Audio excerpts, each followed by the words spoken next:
ice.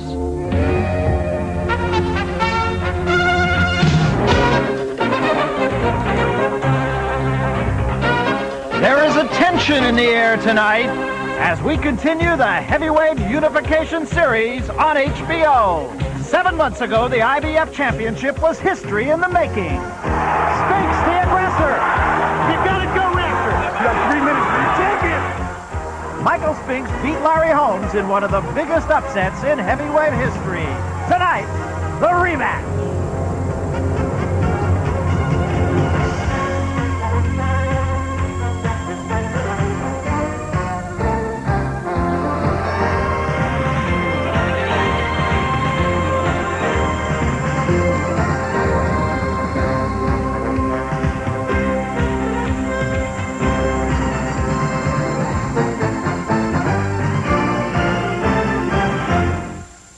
World Championship Boxing returns to the desert, and we're live from the Hilton Center in Las Vegas, Nevada, as IBF heavyweight champion Michael Spinks defends his title against the man he dethroned, Larry Holmes. It's scheduled for 15 rounds.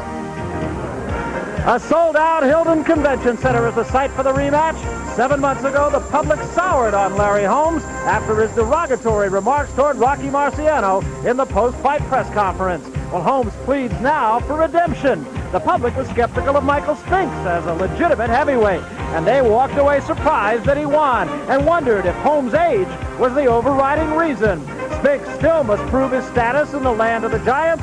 So many questions these people want answered with so much on the line as the Heavyweight Unification Series continues. Hello, everybody. I'm Barry Tompkins. Welcome to Las Vegas. It's a fight with all the trappings. It'll answer a lot of questions. Can a man 36 years of age actually get better? That's what Larry Holmes is going to have to do. And you know, whenever members of the media got together for the last couple days and you said, who do you think is going to win this fight? There was a unanimous answer. I don't really know. Well, joining us as always, Sugar Ray Leonard and Larry Merchant. And Ray, let's talk about the champion, Michael Spinks. 7 months ago, an unusual training program got him up to 200 pounds. You were skeptical of it. Now he's 205. What do you think? Well, you know, Bro, I had my doubts as far as the innovative training method of Mackie Shieldstone because I felt that, you know, those 440s running and the unorthodox program that Michael Spinks was put under would not benefit him against a full-fledged heavyweight. But now, after reviewing a lot of films, I see that Michael Spinks, the way he trains, is in relationship to the way he fights. He fights in spurts. So I think it's in his best interest. He says he's going to knock the man out. Larry Merchant, let's talk about the challenger. Sounds a little strange, doesn't it? Larry Holmes, the challenger. Well, he's been fighting for a couple of weeks now, not just tonight. Yes, he's been fighting against the press because the press has done an awful thing to him. It's quoted him accurately. But the real issue is whether his ornery behavior means that he's an old king ranting and raving and not wanting to go gently into the night, or whether he's arming himself for one last great heroic effort. And let's keep in mind that in the good old days of boxing, when a prize fighter was ornery and testy and angry at the world before a fight, it was considered a positive thing. But it was never considered a positive thing for a prize fighter to slander boxing officials, question their integrity before a fight, when they were going to judge his fight coming up, which is what Larry Holmes did. In a little way, I guess, Barry, it's like a guy saying the governor's a fool and then asking him for a pardon. Larry Holmes buys a pair of shoes. They ask him to say, Well, should the festivities go 15 rounds here tonight, then, of course, it'll be in the hands of those unbiased and maligned people, the judges. It was the last time, and they saw a fight that a lot of the crowd saw differently. That seems to be the rule. Judge Dave Moretti scores 143, 142. Judge Harold Letterman scores 143, 142. And Judge Larry Wallace scores 145, 142. For the winner, by unanimous decision, and new IBF heavyweight champion of the world, Michael Spinks. When all was said and done and Michael Spinks was crowned the new champion, Larry Holmes still had something to say. I learned that these guys get drunk when they go to judge fights. I learned that people get paid off. I learned that I must win by knockout. For those words said in a TV interview, Holmes was told to apologize, or the Nevada Commission threatened to penalize him by not sanctioning tonight's rematch. So to Mr. Harold Buck, Dwayne Ford, Sid Rogers, and to all of the people here in Las Vegas, maybe I got a big mouth. I thought it was, you know, a pretty clear-cut fight. It wasn't a tough fight to score, and that's why I think it came out, the scoring came out as it did among the three of us, myself, Larry Wallace, and Dave Moretti. I thought it was a very well-scored fight. You know, maybe I'm bragging a little, but I think it was scored very, very well. Beginning with round 4, Judge Harold Letterman takes another look at the key elements that made Spinks the new champion. Larry very, very rarely could put more than one punch together. Michael always is throwing 4 or 5 at a time. Good round for Michael Spinks. He's taking the fight right to Larry. Larry's got a hold. But Michael outpunched him clearly to win the round. Definitely 10-9 for Michael Spinks. Judges Moretti and Wallace concurred with Letterman in their scores of the 4th round. By the end of the 5th, it was a very even fight, Holmes taking the first 2 rounds and the 5th. But round 6 belonged to Michael Spinks. Very, very good ring generalship on Michael Spinks because he's going to the left and changing direction, going to the right. Now, look, Michael moved out, Larry to the right hand, and Michael wasn't there. Michael taking the fight right to Larry. Now the referee breaks the clinch. Michael's going back to the left. He's finessing Larry. He's just keeping Larry off balance. Now he's going to his right. This is really good ring generalship. With that, Spinks won the 6th as well as the 7th unanimously. The contest, however, remained close, and over the next 5 rounds, the 2 heavyweights battled the lead. The last 3 rounds would determine the winner. The champion's corner was worried. Larry, you gotta throw, but you ain't throwing no damn right hands. If you throw left hook, right hand, but you gotta do it. You're getting behind. Let's go. At this point, it was anybody's fight. As we come into round 13, Larry seemed to be taking control. Larry landing that hard left jab again. The only thing was he couldn't double it. Couldn't put 2 together. Now at this point, Michael's taking the fight right to Larry. And this was the pattern. Early in the fight, Larry would be strong, and then Michael would move inside and take it to Larry later on in the round. Michael's still moving. He's moving now like it was the first round. I mean, the man was in superb condition. Look at this. 5-6 punch combinations. The 14th round, he's been working hard for 13, and there he is moving out of harm's way. Michael Spinks stayed out of harm's way and dominated the fight long enough to take the title away from Larry Holmes. Michael Spinks did what he had to do to win the fight. Tremendous ring generalship. He just kept moving the entire fight, changing direction, keeping Larry Holmes off balance, and never getting hit by Larry Holmes' big right hand. He bobbed, he weaved, he moved inside through the 5-6 punch combinations, piled up enough points to win the fight. And we will remind you that our own unofficial judge, who was an official judge the last time these 2 fought, Harold Letterman, will be with us, and we'll be hearing from Harold from time to time of how he sees the second Spinks-Holmes fight as this one goes along. Ray Leonard, let's look back on that last fight now. You heard Harold Letterman say that Spinks took the fight to Holmes the last time, and maybe that's why he won it. Now Larry Holmes is in the opposite position. He's got to take the fight to Spinks. Well, Harold Letterman being a very competent referee, the fact that his criteria, you must be aggressive, you must land clean punches. If you notice in the first fight, Larry Holmes very seldom threw combinations, and when he did, Michael Spinks was able to retaliate and catch that round. Everybody really has the feeling the first few rounds are going to be key here. We'll be watching them, of course, very slowly and very carefully. Now, if you have a chance to talk to Michael Spinks, as we did, Michael Spinks will say to you, I don't want any part of the judges at all. I don't think they're going to be a factor. And the reason is that he has one more thing to prove, he says, as a heavyweight, and that is that he could knock out a man bigger than himself. Michael Spinks, 200 even. On September 20th, Michael Spinks officially became a heavyweight fighter. Presented in our pre-fight coverage of the first Holmes-Spinks match was an in-depth look at the program designed to transform Michael's body from a light heavyweight to that of a heavyweight. The program consisted of condition, nutrition, motivation, and rest. Created by conditioning expert Mackie Shilstone, the approach was an intense form of running to condition Michael for 15 rounds, weight training that simulated specific boxing motions, along with a carefully controlled diet. This program was not a substitute for Michael's daily boxing workouts, but an addition.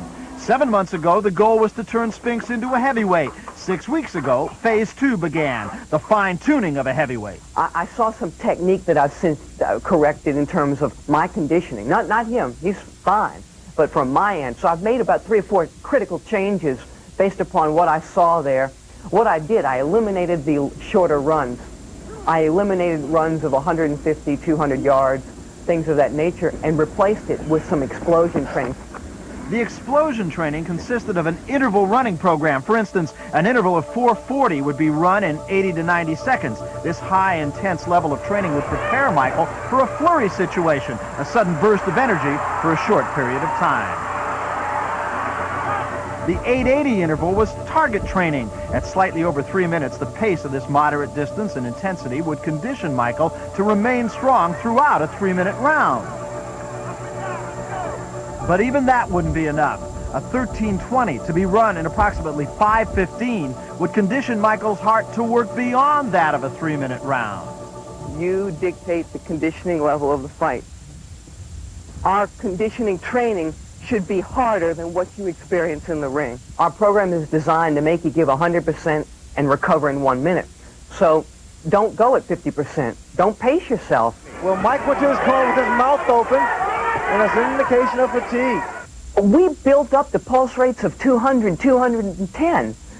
You have to breathe to get it back. Every round, between rounds, it just seems like agony in Michael Spinks' corner, but then he comes out and gives you 3 minutes of guts. The way I trained was intense training. I mean, I ran like no other, and at the end of every run, I was... So in the fight, if I wasn't working till I got to that point, it didn't feel like I was doing anything. Another addition has been the introduction of an old piece of boxing equipment, the medicine ball. For years, fighters have had this weighted ball thrust into their midsection to strengthen and develop the stomach area. But in this case, the purpose is to throw the 15-pound ball in every punching form in order to add strength and explosiveness to Michael's punches. Punch it, Mike. Push through. Push through.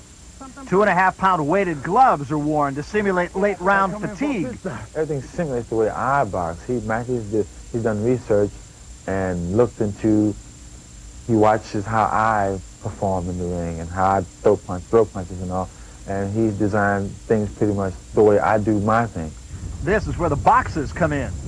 People said, he's got the most unorthodox style you've ever seen. So my training is the most unorthodox thing you've ever seen. So we can't just go, just front. We go side to side. We go everywhere. So the first change I did was to implement the box jumping, to take him and allow him to be explosive. So he must have balance and poise and explosiveness. Specific situations might involve Holmes pushing down on Michael and the strength necessary for him to come back up and follow with a punch. Or the footing to throw a punch while moving laterally and off balance. Come on. In the face.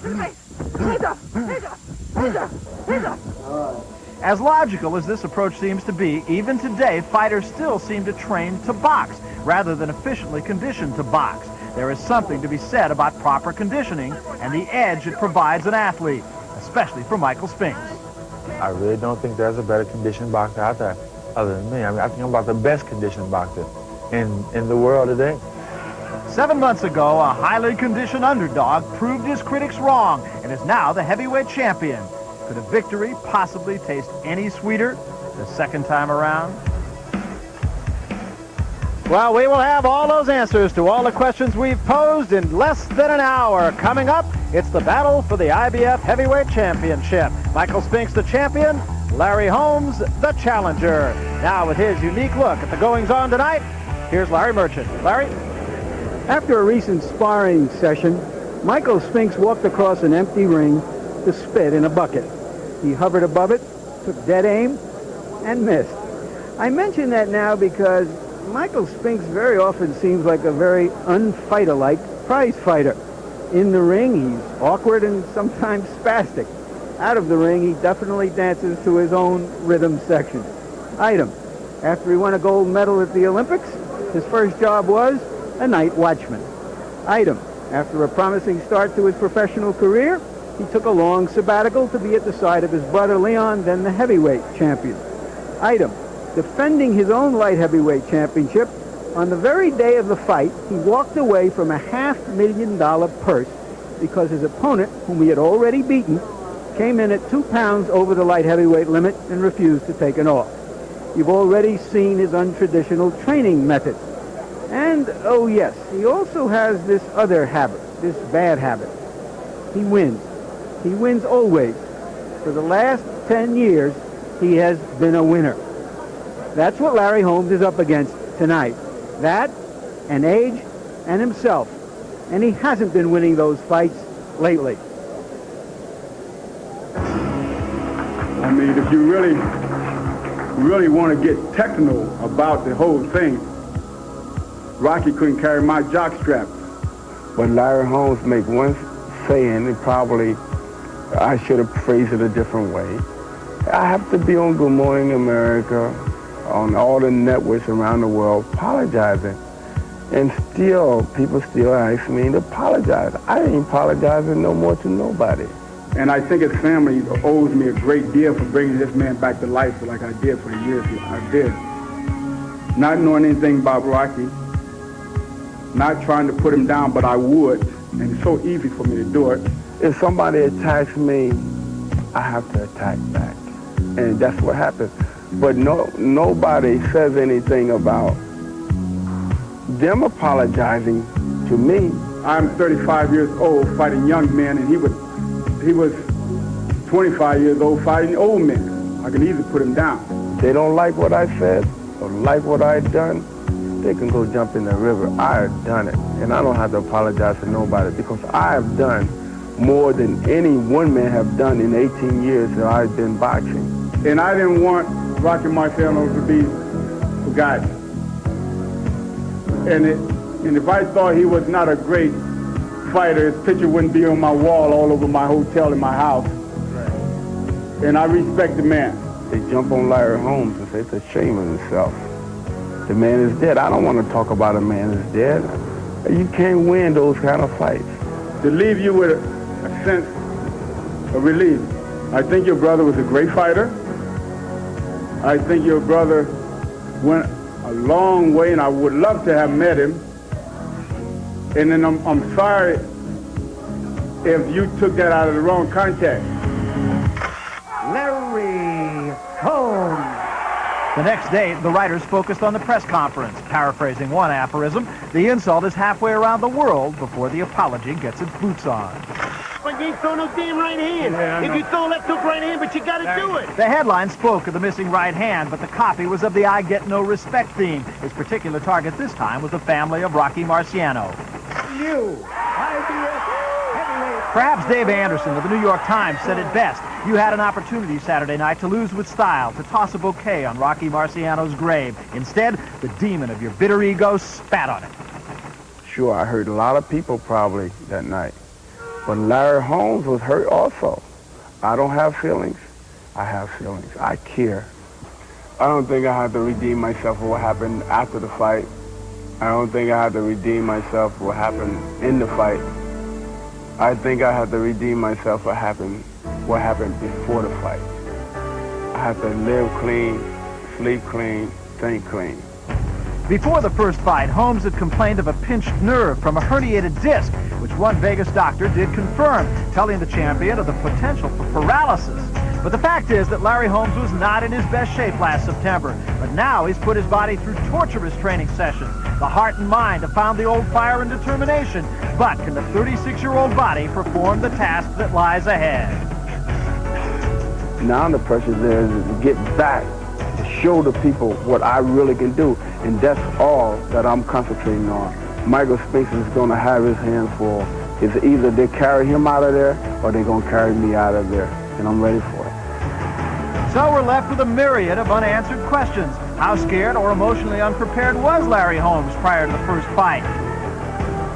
And why was he unable to pull the trigger of an eternally cocked right hand?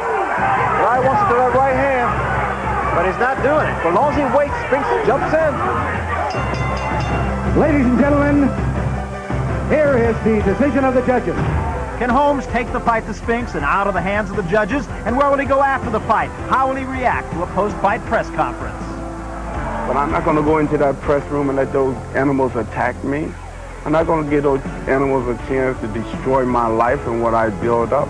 I want the people around the world to be happy with Larry Holmes, not about what I said after the press conference because somebody aggravated me, made me mad, made me say something I didn't want to say. And we all have those moments. So Larry Holmes' fists will speak for his bitter ego, an angry ex-champion with something to prove, and in his own words, nothing more to apologize for. And so Larry Holmes now, and here's something that he has not done in 49 fights, Ray. He's not been the first one in the ring. Well, this change of pace for him. And a surprising thing, punch that Larry Holmes in the first fight did not throw one. The first round did not throw one right hand, Larry. So that's something we should look forward to. Well, as we mentioned earlier, the first couple of rounds, probably the first 3 or 4 rounds, are really going to tell a tale about this fight. Holmes has said, although he hasn't said it to us in the last few days, but he said it earlier, that he was going to go right after him. And when we talked to Michael Spinks, he said, that's just fine. Come ahead. I wanted him to do that the last time. I couldn't make him fight. Well, I'm expecting Larry Holmes to be very aggressive from the very first round. He has to dictate the pace of the fight, the tempo of the fight, and we should see a more aggressive Larry Holmes. So here comes Larry Holmes into the ring. You have an idea the crowd will be just about split here, but they're pretty fired up for the challenger's arrival. The one-loss record of Larry Holmes, and of course, the only mark on it, sustained in his last fight with Michael Spinks. 34 knockouts, although he has not shown a lot of knockout power in the last several fights. So we'll see, as we mentioned at the top of the show. And there you see the press that Larry has been bashing lately. What they say is, of course, is that Larry is not a rocket scientist, meaning he's not that smart outside the ring, but I guess he could argue that the rocket scientists aren't having a good year either. Those are a lot of high-powered animals, as Larry Holmes would say. Well, if you can't handle the booze, you can't handle stardom. And there's Powers Booth. He, of course, the star of Philip Marlowe, Private Eye, which premieres a week from Sunday right here on HBO, and a sea of celebrity faces. I'll tell you, Larry, they'll be taking lunch for 6 months. I don't think there's a hair out of place in that whole section. certainly not on that man. Right. Sylvester Stallone, of course, talking it over with Don King. Great fight fan that he is. Bruce Willis, moonlighting. And he has become a regular at these fights here in Las Vegas. That's Baron Hilton, the keeper of the key. And that's just the beginning. I'll tell you, it is a list of the greats and the near greats, and the near greats couldn't get in. And here is the heavyweight unification series. This graphic shows exactly where we are and where we're hopeful of getting someday. In the bottom part of the draw, it's Spinks and Holmes for the IBF championship. The winner will get one defense of his title and then fight the winner of the other draw. And we see Tim Witherspoon, the WBA champion, and it looks as though he may defend his title against Frank Bruno, the British champion in Great Britain this summer, the winner to meet Tony Tubbs before he goes on to meet the WBC champion, now Trevor Berbick, who won in the first round, upsetting Pinklon Thomas. So Larry Holmes really something of a last hurrah. There is Muhammad Ali, the once and always unified champion. And still garnering the biggest applause. All those celebrities that you saw, no round of applause bigger than for that man. And Michael Spinks, the champion, making Larry Holmes wait it out. Well, Larry looks very confident. In fact, they're so confident. His brother Jake has another robe in his hand that says world champion. So they're very confident about this fight tonight. Larry Holmes has been all business. There are his title fight numbers, 21-1, and the 15 knockouts. But he struggled prior to his fight with Michael Spinks the last time. The last fight, he said, was, I get no respect. That was the theme in fight number 1. And here, as you heard earlier, it might be the I don't owe nobody no more apologies, to quote Larry Holmes' theme. Well, I have to confess that Larry's just a little paranoid about that. This crowd and the enthusiasm here is really testimony to him. The fact that people do appreciate the great things he has accomplished as a champion. Well, I believe it was Dave Anderson who said when he did lose last time that when he finally lost, he didn't know how to, and maybe that says it better than any other thing. Well, he had no experience at it. That's a pretty good reason.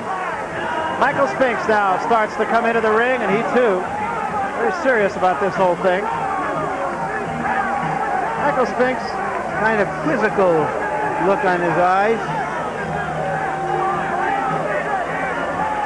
Spinks really being labeled a nice guy in this fight, and he is a good guy. Really, if you were to stereotype a boxer, Michael Spinks would not be it. In fact, he says, I'm not a fighter, I'm a boxer.